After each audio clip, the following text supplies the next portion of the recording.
Smoking is very injurious to health. ఈ విషయం మీకు అందరికీ తెలుసు. ప్రతి టీవీ యాడ్లో లేకపోతే ప్రతి మూవీ ముందు వేసే కామన్ వీడియో ఇది. సో నేను ఈ వీడియో డిఫరెంట్గా చెప్తాను. స్మోకింగ్ చేసుకున్న వాళ్ళు డెంటల్ ఇంప్లాంట్స్ వేయించుకోవచ్చా వేయించుకోకూడదా అనేది ఈ వీడియో మీకోసం.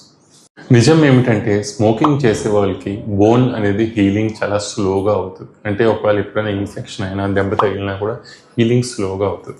ముఖ్యంగా ఇంప్లాంట్స్ వేసుకున్నప్పుడు ఇంప్లాంట్స్ చుట్టూ ఉన్న గమ్స్ కానివ్వండి, బోన్ కానివ్వండి ఎప్పుడు హెల్తీగా ఉండాలి.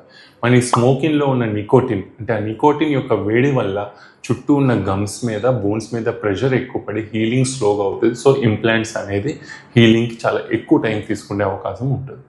ఇంప్లాంట్ ప్రొసీజర్ చేసే ముందు మరియు చేసిన తర్వాత మీ స్మోకింగ్ని కంప్లీట్గా మీరు కొన్ని రోజులు, అంటే కొన్ని నెలల వరకు అవాయిడ్ చేయడం చాలా ముఖ్యం. ఎప్పుడైతే మన స్మోకింగ్ కనీసం 2-3 నెలలు అవాయిడ్ చేయగలిగామో 2 అడ్వాంటేజెస్ ఉంటాయి. ఒకటి, మీ బోన్ హీలింగ్ నార్మల్గా పర్ఫెక్ట్గా అవుతుంది. 2, ఆటోమేటిక్గా 3 నెలలు మీరు ఆపేశారు కాబట్టి స్మోకింగ్ హ్యాబిట్ని కూడా దూరం చేసిన వాళ్ళు అవుతారు. మీరు హెల్తీగా కూడా ఉన్న వాళ్ళు అవుతారు.